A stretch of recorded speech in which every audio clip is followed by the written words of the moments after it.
బిడ్డ నా బంగారమా అయ్యో బిడ్డ రావే కన్నా బిడ్డ రావే బిడ్డ రావే కన్నా బిడ్డ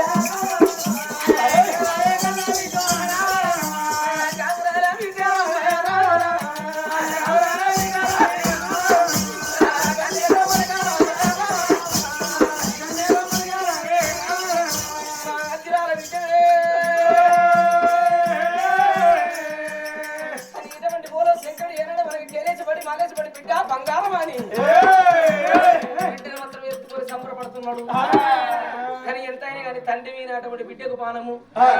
బిడ్డ మీద తండ్రికి పానము ఎత్తుపోయి నాయన చెప్తారు నేను ఉంటున్నా దసరా లాడిపోయా పంపుసారి అయితే బిడ్డ నువ్వెట్లున్నావు బిడ్డ నేను ఎట్లున్నాను బిడ్డ 7 బర్రెలు పాలు చిక్కినట్టు నువ్వున్నావు పెద్దగాడు బతి కొట్టుకుపోయేటట్టు నేనున్నా బిడ్డ 4 కిలో బతి పత్తున్నావు నా బిడ్డ ఎక్కడ నేను 116 కిలోలు ఉంటే బిడ్డ నేను 36 కిలోలు ఉంటా ఇప్పుడు తానే నాయన ఓ నాయన గుమ్మడికాయ ఎంత ఉంటది గిత్తుంటది దాని తీగ ఎంత ఉంటది చిట్కాయ ఎంత ఉంటది మరి తీగ కాయ బరువు ఉండాలి అయితే తీగ కాయ బరువు ఉండదు తండ్రికి బిడ్డ బరువు ఉండదు 60 ఏళ్ళ కొడుకు కానీ అరిగెక్కి అవ్వంట విత్తే అతి ప్రేమ మరి అడ్డంలో అడిస్తున్నాడే కొడుకులు కానీ గడ్డాలు మిషన్ వచ్చినట్టు గంజి కూడా పోయ్యరు బిడ్డ పుట్టంగా పుత్రుడు పెరగంగా శత్రుడు బిడ్డ ఇయ్యాల ఇటువంటి కళ్ళ కలియుగ పురం నా గౌరాల బిడ్డ కన్నీరు వరక ఎందుకు వచ్చినవే డాడీ అని అడుగుతున్నావు బిడ్డికి తండ్రి అట్ట గిట్లుంటుందా అయ్యా వచ్చిన వారి ఓ 1 కిలో చికెన్ తెచ్చి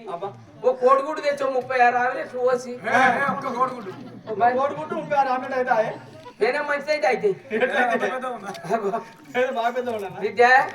ఎందుకు వచ్చినామంటావా ఒక్క ముచ్చుంటది బిడ్డ చిన్నగా బిడ్డ అడవి లోపల మొత్తం అటువంటి ఒక చిన్నోడు శివగొండ పెద్దోడు ప్రేమగొండ నడిపోడు నమ్మగొండ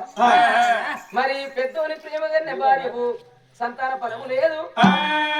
ప్రేమగుండ భార్య ప్రేమగానే దొరసాని సంతాన ఫలం లేక కోటొక్క బాధపడుతున్నది బిడ్డ నిన్ను తీసుకుపోయి ఆమె గర్భం లేస్తా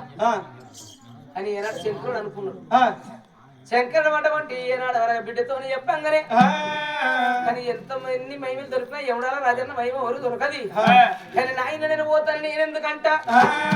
కానీ ఇటువంటి నాయన నేను అటువంటి పోవుడు ఖాయమే ఇచ్చుడు ఖాయమే కానీ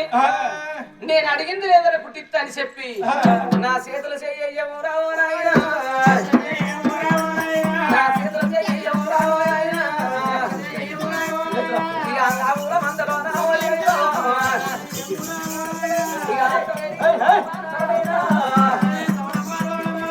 అక్కవే సౌడమ్మ ఆకుల మంద లోపల ఉట్టి తండ్రి ఎల్ల ఇచ్చి ఎలేదాని ప్రేమ కొండంటే నా తండ్రి శంకరుడే ప్రేమ అంటే నా తల్లి పార్వతే మరి శంకరుడు ఒక్క ఆకులు చదివితే